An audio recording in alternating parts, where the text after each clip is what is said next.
rather win right now and like take that sort of off your head, like knowing, rest assured that you're going to be making that top 64. But we see Daniel S going first here. Yep, he has both the Samsara Lotus and the Gruesome Grave Squirmer, so definitely a very powerful opening.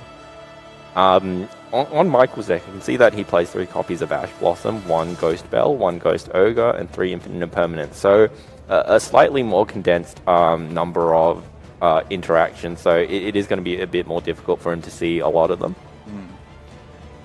But there's the Ghost Oak there on the Nightmare Pain. Really good choke point, because that not only does it help the Yubel player search for more cards in their deck and continue their combos by destroying their monsters, but it also, like, it's one of the key components dealing damage back to the attacker there. Yeah. So, and we like to, well, we've seen in the past, like, if possible, Yubel wants to summon the Phantom of Yubel as early as they can to be able to stop your opponent from playing cards like Ghost Ogre against your Nightmare Pain. So, and a card that we've seen perform beautifully over the weekend, Triple Tactics Talent. Yeah, especially with like the large amount of like sort of hand traps and interactions players have in their hands and decks. Like Triple Tactical Talents is going to be very good. You're either going to get 2 cards so you can have more options, or in this case, Daniel has chosen to look at his opponent's hand, get perfect knowledge of what's happening there, and shuffle a card back. Yeah, so we did see Michael have a hand of the rates of the Unicorn, the Lava Golem, and the Pot of Prosperity.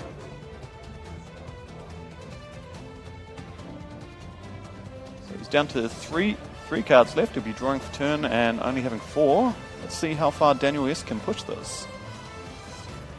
Yeah, but being slightly cut off from that Yubel engine might be of a slight benefit to him. But we will see how he chooses to move going forward, knowing Michael's hand.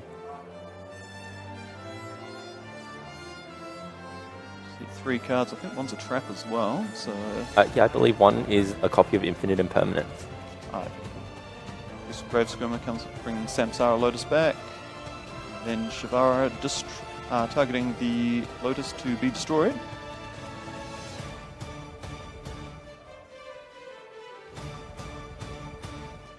Taking both into Unchained Soul of Rage now. Yep, and the Shivara will search the trap card.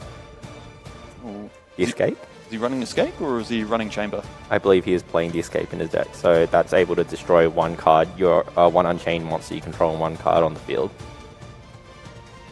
Nice.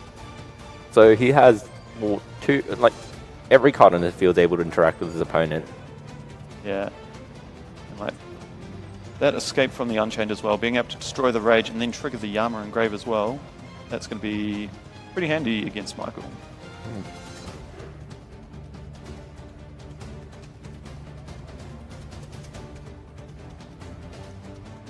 Draws to 4 cards, see a spell off the top, and it's a Pot of Prosperity. It's going to give him a lot more options for his plays. Considering that was the card that was pushed back by the Triple Tactics Talent before, was it? I think it might have been, actually. Whew, what a lucky draw. Are the cards truly with Michael D this morning? Like he's looking to special summon that Unicorn.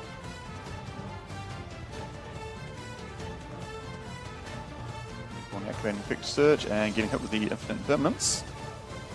So that negates all of Unicorn's effects for that turn, including its effect at a later stage to be able to look through your opponent's extra deck and banish a card.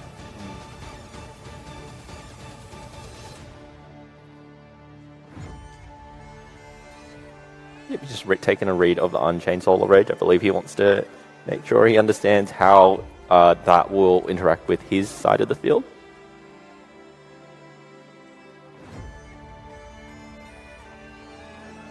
Very important indeed to read your opponent's cards. It does push the battle phase though, which triggers the Spirit of the Yubel in Daniel's hand. I believe it negates the attack, but also allows him to special summon add a Yubel card from his deck to his hand. Choose to add another copy of Nightmare Pain. He can also choose to set that if he wants to. I mean, this effect is relevant in times such as if a card like Anti-Spell Fragrance is on the field and you want to preemptively set that Nightmare Pain to be able to activate on your turn. Yeah, that's right. Or play around like popular hand traps like Droll and Lockbird here. Ooh, and we see a Lava Golem from Michael. And this Lava Golem was known by Daniel of course, as he had seen it previously from Triple Tactics talent. And then main phase 2 activates the planet Wraithsoft, the Kashtira field spell. That will let him add a Kashtira monster from his deck to his hand, so he will have a follow-up play for next turn. But in order to do so, he will, if he wants to be able to summon that, he will need to have the Unicorn off the field. But if the Unicorn stays, he will be able to activate its effect again, so either way, he has some form of follow-up for next turn. It does look like he is choosing Kashtira Riseheart though, which he should be able to special summon here, but it will lock him into Xyz monsters for the rest of the turn.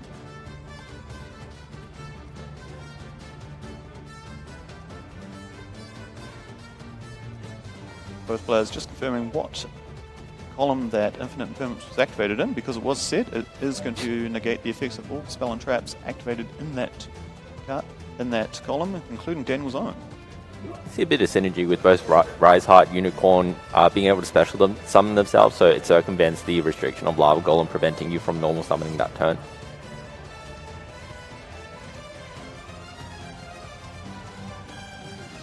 Choosing to activate Pot of Prosperity in main phase 2 in case he got in, so he was able to go for the full damage, if any, in his battle phase. Pot of Prosperity halving the damage done to your opponent after the card's resolution. Yep, and it's also really good because you want to be able to force as many interactions as possible. That way, when you do see 6 cards from Pot of Prosperity, you have a more informed knowledge on what you want to be able to add, what's better for the situation after the field, and the game state's a bit more simplified.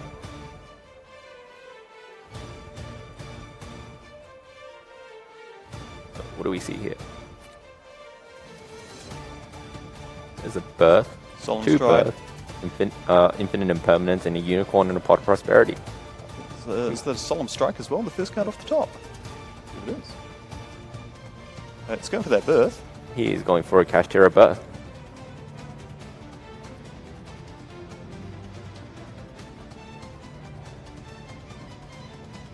It's appropriate he'll follow up with the Kashtira Riseheart. So activates Birth, then he activates the effect of Riseheart to special summon itself, I believe. Yep, so with Birth, if your opponent activates a spell card or effect and you control a Kashtira monster, you can target 3 cards in your opponent's graveyard and banish them face down, which is a very powerful interaction against Daniel. You'll be able to cut him off cards like the Yama and any extra Yubels in the graveyard.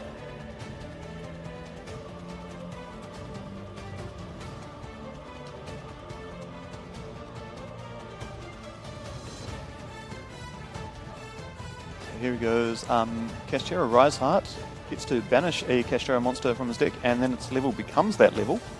And then because he hasn't used the effect of Kashtira Birth yet, he is able to special summon the Fenrir that he banished for Riseheart's effect. Yep.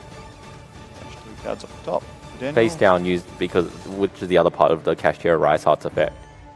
And just like that, without even the use of his normal summon, Michael is on 3 level 7 monsters. He's got a lot of options available to him. Kashtira Fenrir is also able to add more monsters to his hand.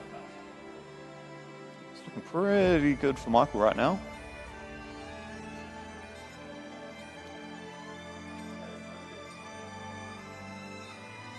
Yeah, it's a Unicorn. Again, he's definitely shaping up his hand for next turn. Find that all-important follow-up should anything happen to his field.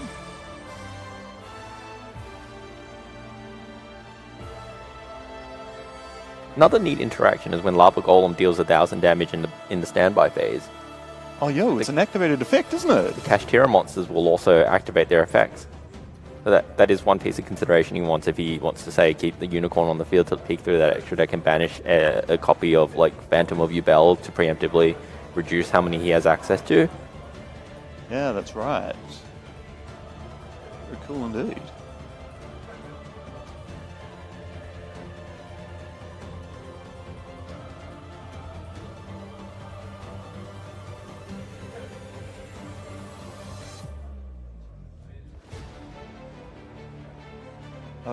Overlaying now for the Dragon of Destruction there. Yep, the Gandora. Wait, sorry. I believe it's the Dark Arm Dragon there. Oh, right, yeah, it's one of those AS retrained monsters. Yeah, of like classic legendary dragons from the game, I believe there's also a Red Eyes Darkness Metal retrain as a Link monster. There's also a Judgment Dragon retrain as a Synchro. Yeah, it's really cool to see iconic cards like that being retrained to something cool. The Dragon of Annihilation. That's it. So you can detach a material from this card, target one card your opponent controls, destroy it, and then banish one card from your graveyard.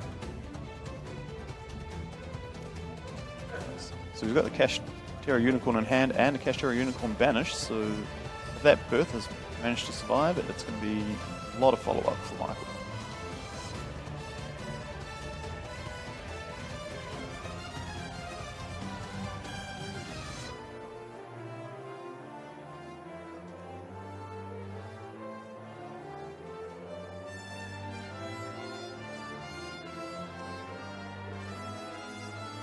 Gamma has special summoned back the Unchained Soul of Rage, which has triggered the Kashtira Fenrir to banish the Lava Golem. I suppose if he had like targeted the Unchained Soul of Rage to special summon, he just would use Rage's effect to special summon. So yeah, Fenrir banishing Lava Golem is probably the best play here.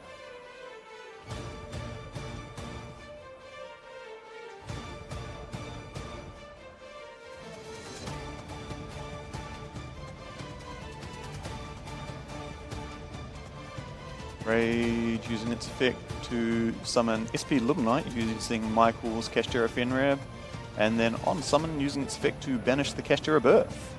Cutting off the Kashtira Birth is it's very problematic. It's like, as you said, it's got very powerful recursion effect. It just generates so much advantage because of each individual Kashtira monsters also being able to further push your advantage. You can see that Michael now has just the Dark Arm Dragon of Annihilation, a field spell which effectively isn't doing a whole lot, and then that Unicorn in hand. If he's able to have a next turn, he will have a lot of options available to him, so we will see what Daniel does. See Nightmare Pain, and he's drawn Yubel off the top. That's a Dark Monster. That's all he needs to start activating the effect of Nightmare Pain there. This is also going to trigger his Yubel as well if he is playing the Terror Incarnate, the next stage up. It looks like he is.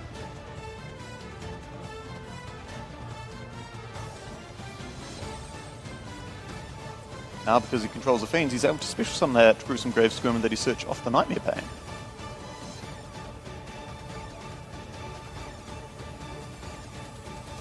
See Yubel and Spirit of Yubel in the graveyard get shuffled into the deck. This is... We're going to see the Phantom of Yubel. There we go. Nice. It's a very minor detail, but you can see that Daniel is mentally primed to play in zones 1, 3, and 5 to actively play around potential relinquished animas. Even though it's very, very unlikely for Kashtira to summon that monster, it's still a good habit to get yourself into. It very much is indeed, but this may mean game because we do have the Nightmare Pain there and 3 monsters on the field with 0 attack, ready to charge into a, I believe, Dragon of Annihilation has 2,800 attack because of the Raid Soft field spell there. And yep, that is indeed what is... especially when it comes to end of match procedures, so they do need to find an alternate win condition at times. So we see Michael is elected to go second this round, forcing his opponent Daniel to go first. Hopefully, probably trying to be a bit tactical, bit of mind games this early in the morning and sort of put him off kilter, but that doesn't seem to stop Daniel though, as he has opening the Spirit Gates there, one of the best starters you could possibly have in the Yubel deck. This allows him to get the Summoning Beast, which allows him to get another copy of the Spirit Gates. Yep. Into El Mirage, and then Spirit of Yubel. So Daniel is able to do this because he does have a legal target with the Summoning Beast in the graveyard, so he's able to pay the cost by discarding the Spirit of Yubel, then target that Spirit of Yubel that he discarded there, which allows him to search for a Nightmare Pain, and then able to destroy the Spirit of Yubel to search for the Gruesome Grave Skirmer, and then we're going to see the Spirit of Yubel special summon a copy of original Yubel from the main deck there. Daniel's cards are just flying. It shows how much practice he's had with this deck, and when he's not being interrupted by anything. Yeah, indeed. He seems to be really out of the summoning gates here. But destroying Yubel with Gruesome Grave Squirmer, which special summons the Terror Incarnate. Do you think Michael's opted to, go second to throw his opponent off with his siding, and then he, instead of taking the Lava Golems out, like you said, maybe put in that second copy as well as the evenly matches and try to just get his opponent with this element of surprise there? Yes, I do know that the Yubel strategy does commit a lot of this continuous spells as well as the field spell, as well as monsters to the field. So an evenly matched, well-timed is actually game-breaking against this strategy.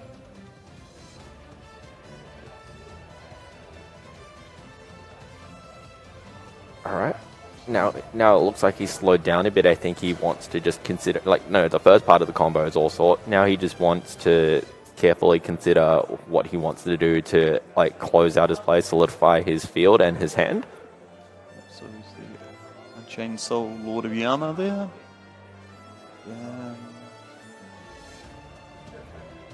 Not sure if this happens to you, but sometimes I feel like my lines of play are more difficult when there's no points of interaction from my opponent. Because in testing, it's like, well, I usually don't get this far in my testing, so when there are too many options, it becomes a bit difficult. Yeah, exactly. It's like an embarrassment of riches almost. You're sitting there being like, oh, I've got everything. But at the same time... What can I do? What's the optimal line? Anyway, he's chosen to go for Soul of Rage, which is a nice play. We didn't see the Search of the Yama, though, so it's either already in Daniel's hand or he's opted to side it out. See 2 Yubel shuffled back for a Phantom of Yubel there.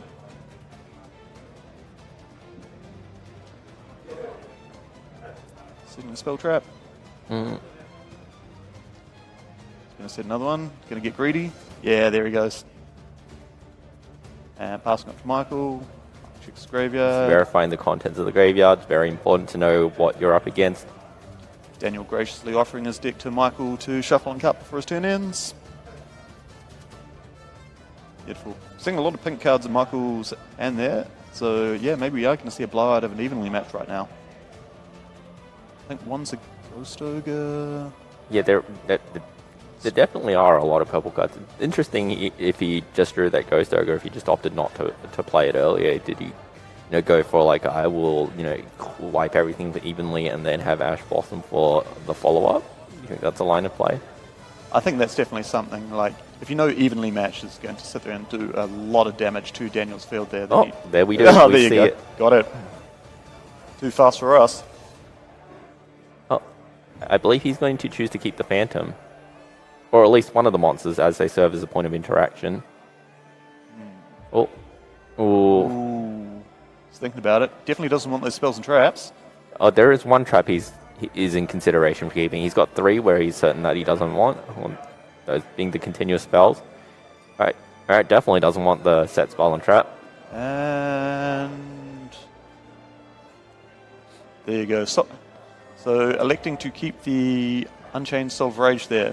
He does have Yama in the graveyard there, so there is multiple points still. And losing the Soul of Rage, which is normally played as a one-of there, could be harmful in the long run to him. Yep, so this way he can still go for an SP Little Knight on his opponent's turn like he did last game to be able to clear off a monster and then subsequently another card. But we can see that Michael has an infinite impermanence, so he will be free to clear off this Rage without concern, depending on what cards are in Daniel's hand. I think one's definitely a Ghost Ogre and Snow Rabbit, and it's almost looking like the other one is one of his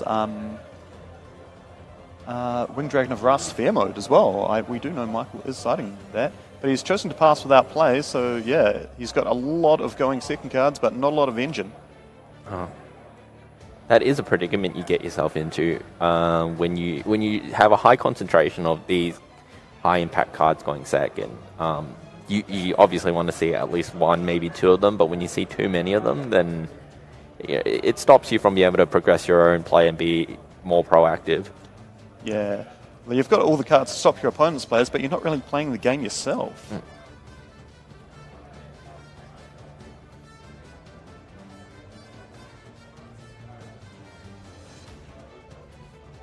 Daniel is able to clear off a lot of his...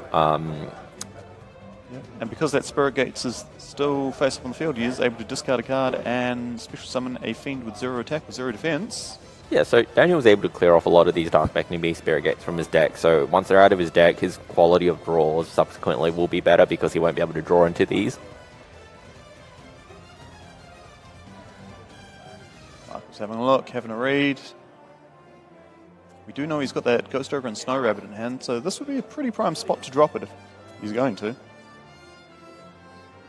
And no, he doesn't. Allowing the Spirit of Yubel to special summon and as well as resolve its effect to search for a Nightmare Pain. Well, Michael not having a monster is working out quite well. You won't be able to push a lot of damage this turn, and then as we know, he has that Sphere mode for follow-up. Yep. And now he has level 10 on the field, he's able to activate the secret third effect of opening the Spirit Gates, which is to add a continuous spell or trap from his grave back to his hand. So he adds that copy of opening the Spirit Gates that he discarded. Nightmare Pain comes down, and Michael is opting to Ghost Ogre the Nightmare Pain now. Would have think if he cut him off from the Spirit Gates early on, then like... I think he's going for the approach where he tries to get his opponent to play as many cards as he possibly can. I see. Oh no, he did have the Shivara in hand, so there he is, having an effect to destroy Soul of Rage. Just going to trigger the Yama. Add the Gruesome Grave Squirmer back and special summon the Unchained Soul of Rage there. Spirit of Yubel is destroyed, special summoning out the normal Yubel here. Tried and true, shuffle back those two for a Phantom of Yubel. Yep. Again, we can see Daniel play his cards relatively quickly. I can definitely see why this is like a favorite deck for this weekend, because like the amount Phantom of Yubel being able to recur all those resources from the graveyard back into your main deck, it's creating like this endless loop of resources. It's fantastic. Another card we saw yesterday as well, the Unchained Soul of Anguish. Yeah, it effectively does what Soul of Rage does, but only on your turn, and it's a Link 3 as well, so giving you more Link possibilities here. Terra Incarnate and Gruesome Grave Squirmer being linked away for Muckraker, I believe. There you go. Yep. Muckraker's... Oh, and we go for another Link. Oh, he does not.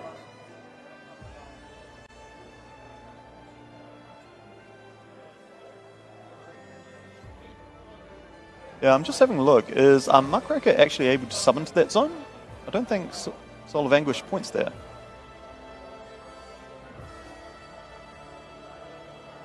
Judge is catching that. You don't need to special summon to a zone of points to, does it?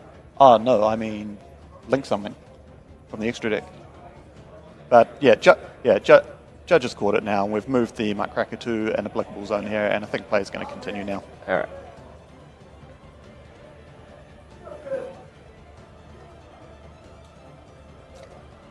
See him link up into Access Code Talker here. Access Code Talker is going to have 5,300 attack now because he's used a Link 3 Soul of Anguish. Yeah, we were just saying how sometimes Yubel struggle to push out a lot of damage, but we see this Access Code Talker as a way to remedy that situation.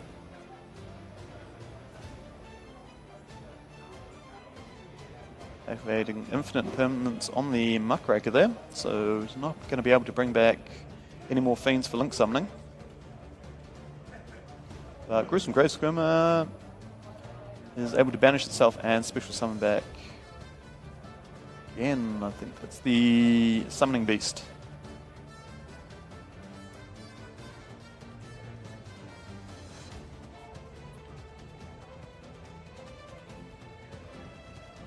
Is that a second copy of Yama?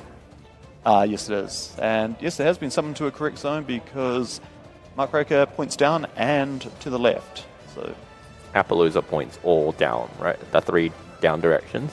yeah, but I think that's an access code. Oh, wait. Yeah, access code also just points down. Yeah, it's got the cross. Access code points cross. Appaloosa points all 3 down and 1 up.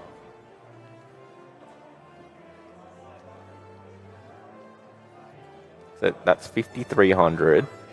5,300 is 1,100 on Plus the Muckraker. 2,000 on the Yama and 1,000 on the Muckraker. That's Yeah. 8,300 pending. Plus protection from monster effects with that Phantom of Chaos. This could be all over.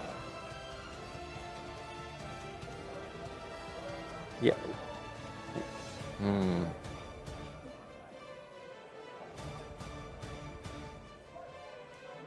Doing the life points, considering bang, bang, bang, and the handshake is extended.